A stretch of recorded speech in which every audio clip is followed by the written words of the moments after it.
Hello, my friends. John LaRuffa here with another straight up solo. And in this episode, we're going to be taking a look at Uwe Rosenberg's new game, Hallertau.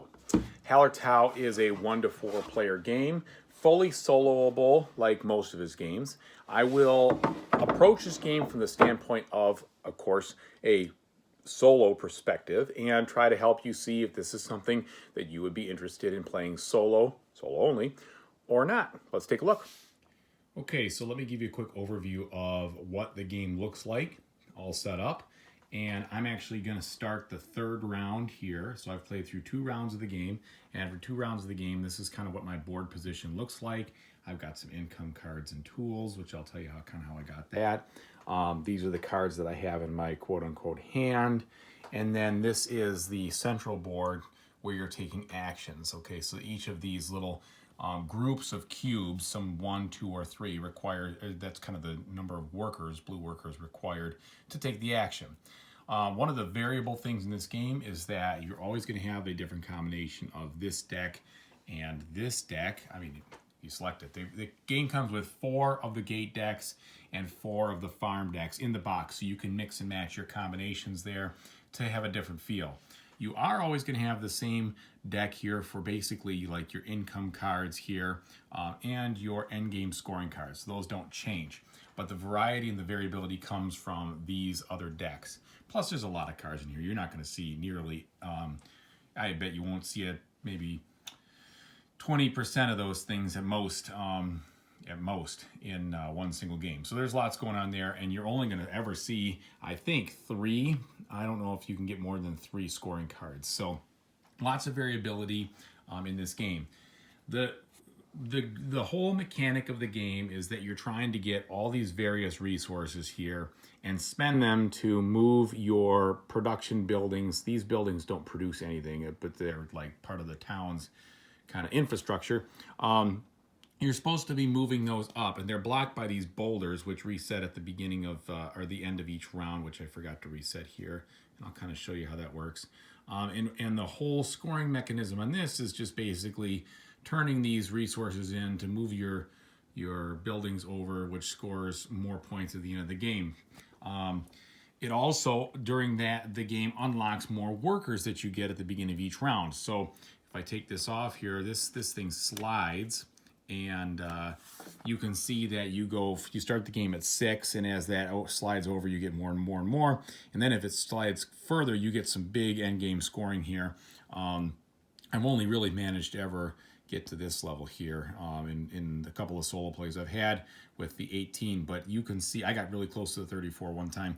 You can really score a ton of points for maximizing how you're sliding those things over. All right, let me put that back on there. And if you decide to just slide one of these over and not, if you be more specialized, so to speak, you can actually get bonus points up to 9 points for moving, a single building all the way over to the right side before the end of the game. Okay, so let's go ahead and take a look at how the game actually plays. It plays in these steps here, and it looks like a lot of steps, but it's really not. All the actions really take place in stage number 4, okay? So the first thing that happens here in stage 1 is you are going to flip over one of these cards, which semi-resets some of the worker space, all right? And in a 1-player game, it says coordinate or quadrant 1, pardon me. So I'm going to take the top group off of each of these things. So that's mostly these single worker spots, except for this one, we're going to take both of these off over here. And it kind of freshens up the board and makes it a little bit cheaper. Then I'm going to look and see, okay, I get 8 workers to play this round. So I put them on here, and it looks like we've got 6, so we're going to add 2 more to be 8, okay, for round 3. Then, if I was to have to discard a sheep, if I was going to cover up a sheep, which I don't have any to discard right now, it would basically like age out and die. So in this game, your sheeps do expire, they do pass away in rounds 4, 5, and 6 if you got them in rounds 1, 2, and 3. Afterwards, you get points for them at the end if you can keep them. You get them later in the game or you can keep them alive. Okay, then after doing that, which I didn't have any action to do, I will go ahead and I will get income for any of my income buildings that I've previously unlocked. and they show you where to get that. So for now, I get one of these sheep. So like I said, I get it later in the game. It's in here, so I'll have to turn 6 to kind of age him over a little bit and help him out. And I get +1 of these field tiles, and I put it in slot number 3, okay? And the way the game works is with these slots, 1, 2, 3, 4, and 5, is that this is your good counter. It also has to do with how fertile your fields are. So this game does kind of show you the old 3-field system, where if you do not plant a field in one round, it will get more and more fertile and produce more for you later on. And if you do plant it, then it gets less and less fertile as you go. And you'll kind of see that as I take this turn here. So I've done all my steps. I've gotten my income. Now it's time for me to do the main phase of the game. So I can either place workers or I can discard a worker for a tool. Tools are easy to get because you discard workers, but they're kind of tough because you want to use as many of your workers as you have to actually take the actions in this game. And the actions are varied, pardon me, giving you lots of different things you can do. Basically, you have to, in order to afford an action, you have to pay the amount of workers that is associated with the next free spot here, which would be 2 for this one, or for instance over here, it'd just be 1 worker, or in this case, it'd be 3. And then you do whatever it says right there, which is all very self-explanatory. So we're going to get to that part of the phase now, so let's just take a look at what we're going to be doing, what we need to do. Now, in this next round, I'm going to actually have to spend, in round 3 goods to move a building over, or 2 goods using 2 types. So it gives you a bonus for some variety. And these buildings have some requirements on here. For instance, this one, you always have to spend more bricks than you do, what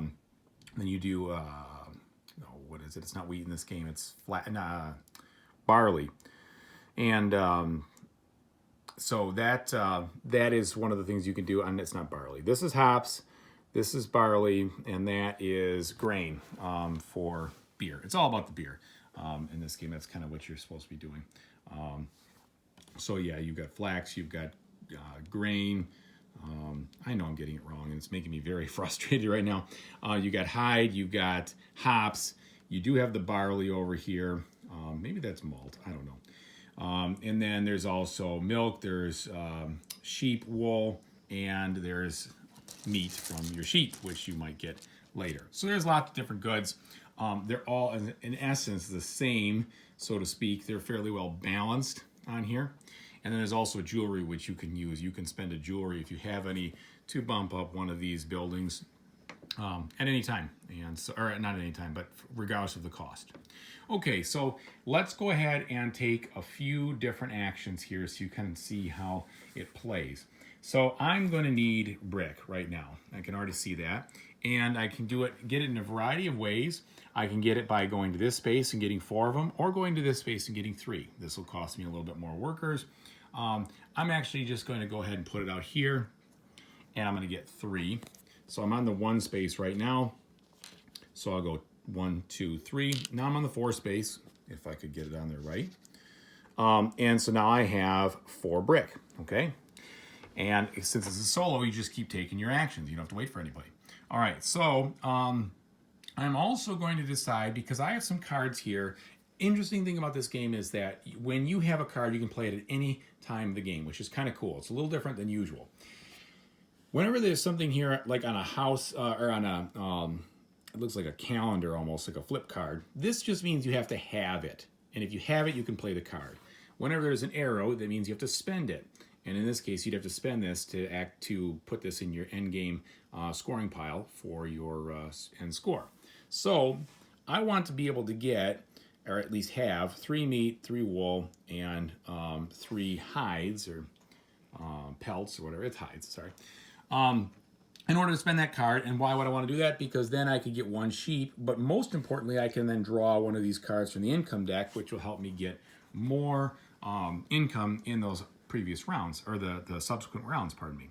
So in order to do that, I think I'm going to jump right over here, and I'm going to place this here to slaughter that sheep that I just got. And I'm going to get 4 meat. So grab that. This is kind of crowded. There it is, 4 meat. And then 2 hides. So I already had a hide up here. So instead of, I can go, let's go 1 and then put another one over here 2.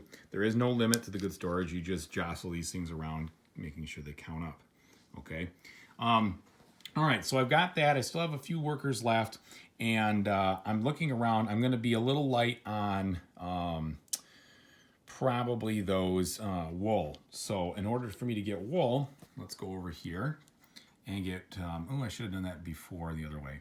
All right, well, let's try this. We'll do something a little different. So first and foremost, we'll go here, and that'll give me a sheep and another meat. So now I've got 5 meat, and I got a sheep back. Okay.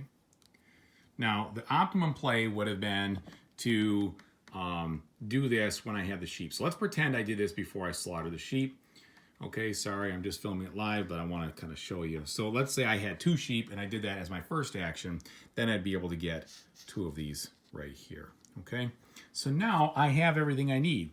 I've got 4 of the wool, I've got 6 hide, and I've got well over the 3 meat. I got 5 meat. So I can play this card, okay, and I just play it. I don't have to spend anything.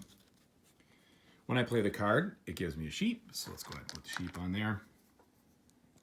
And I'm in this round, so it shows you putting the sheep in that card, right?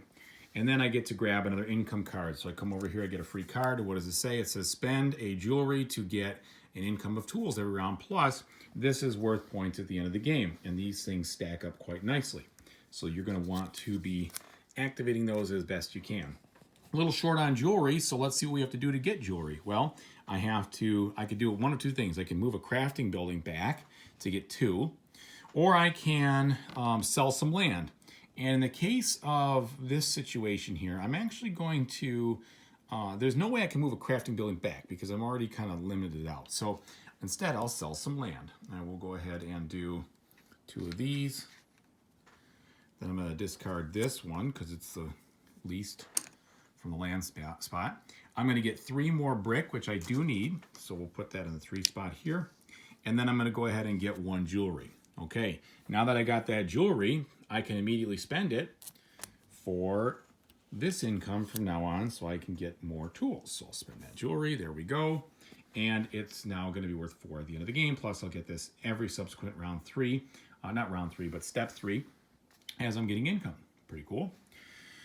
Okay, so I have 1 worker left. All right, that's all I've got. And there's not a lot I can do with 1 worker. I could get some more stone or brick, pardon me, if I wanted to. I could discard them for a tool, or I could get yet another income card on the cheap.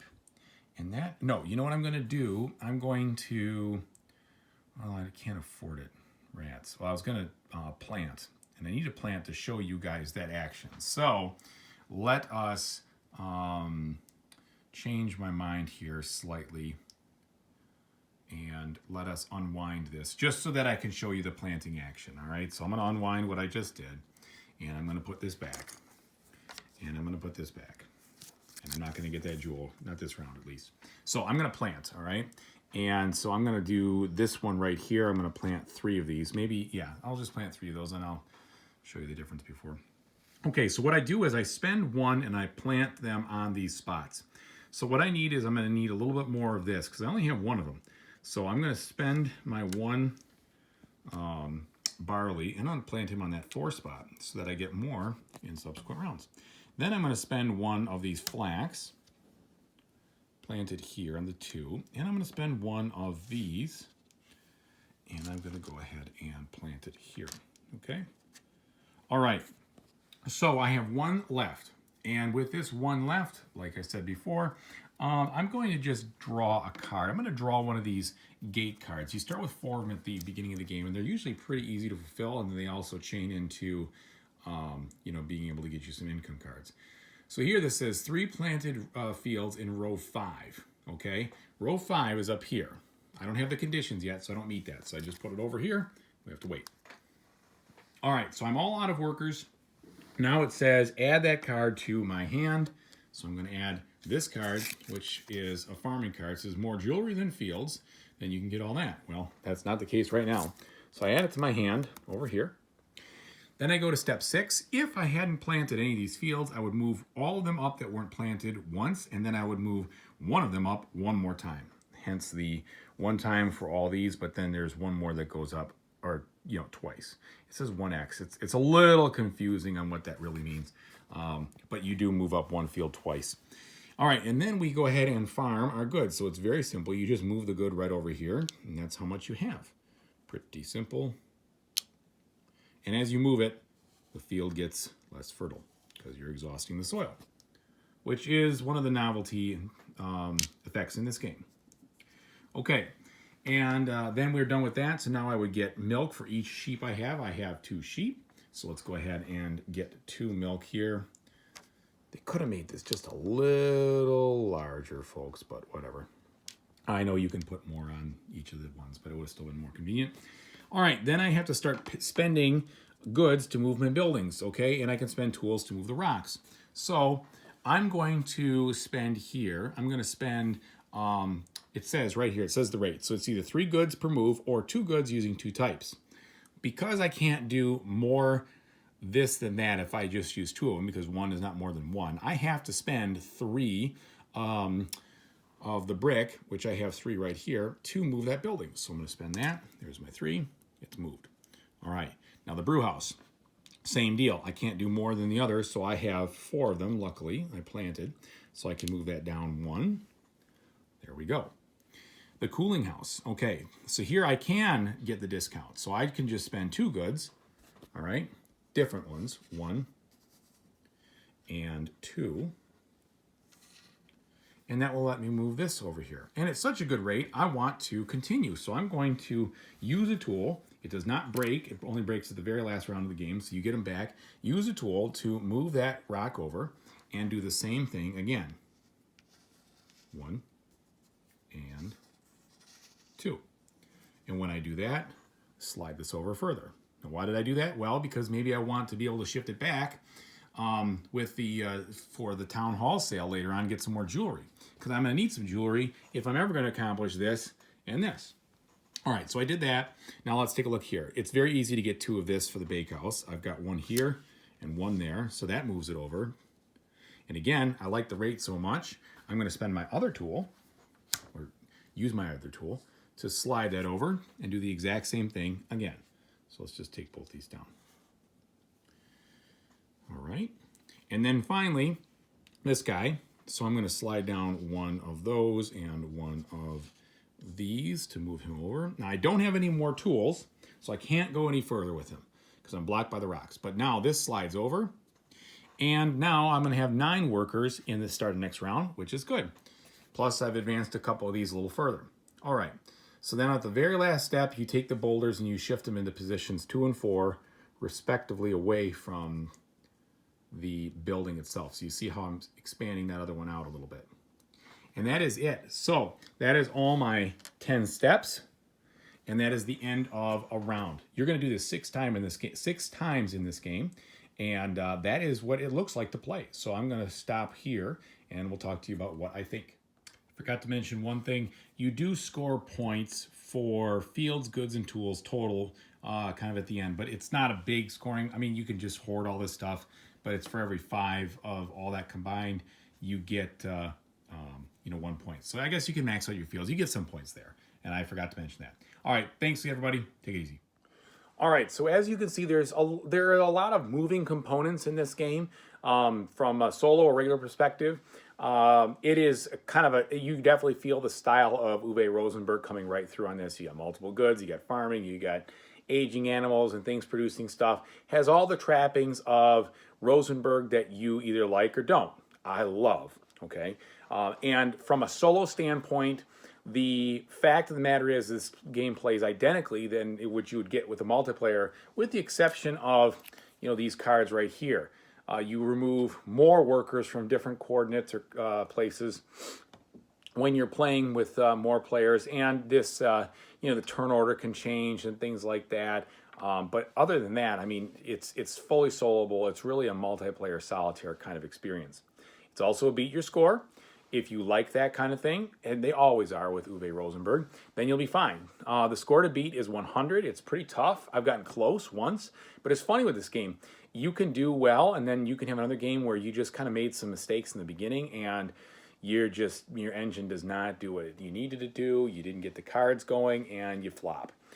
So it does feel like this game, based on the card play, is not one that you're just going to master and just kind of rinse and repeat. I like that. I like that the different decks provide different kinds of focuses and change up the experience every time. So from a full solo standpoint, it does not get dull. I like that. It is not that complex of a game. I mean, it's definitely a medium weight. You saw all the kind of choices I was making. I need to get this. I got to focus on that. You need these goods to move your buildings over. That's what you do. You're pretty much moving buildings to score points or playing cards to score points. That's it. There are card combos and things that kind of help, and obviously that's a bit of the game. But there is not any other way to score points. This is not an elaborate situation where you've got all these different categories like you do in some of the Uwe Rosenberg games, like Agricola or other things. This is purely points in the cards, points for sliding those buildings over. So from that standpoint, it's kind of streamlined, and definitely a middleweight game. Why wouldn't you like it if you're a solo player? I can't think of a lot of reasons except for beat your own score. Okay, if you want to play against an automa or an automaton, or however you want to say it, this game, of course, does not have that, so you won't like it. However, if you like a game that can be played in about an hour, maybe 45 minutes, as a solo, it's fresh every time because of the different cards. This game gives you a lot to love. I love it solo. I really appreciate it. I think it's a great game to play. There's a lot of different things that are happening, but yet I would say that the strategy is much more tactical than some of his other ones that are more strategic. Unlike Caverna, you don't have the buildings out in front of you where it's like, well, I'm going to try this strategy this time, see how it goes. You're going to try whatever the cards kind of come out to be and try to make your best out of those cards. And so it's pretty tactical. It's a tactical experience. If you don't like that, if you want something more strategic where you see all the options out front, like Ora Labora or something like that, or Caverna, like I mentioned before, then this, even a Feast for Odin, which I think is his best one, that's got more of a, I'm going to try this approach for this game instead of taking a tactical approach like this one. So there's where you get some trade-offs. Personally, I love it. I think it's a great solo experience. I hope that anybody who wants a copy can find a copy and enjoy themselves with it. Thank you again. I really appreciate everybody who's watching these videos. Please like and subscribe to them if you haven't done so already, as I greatly appreciate it. Thank you and have a great one.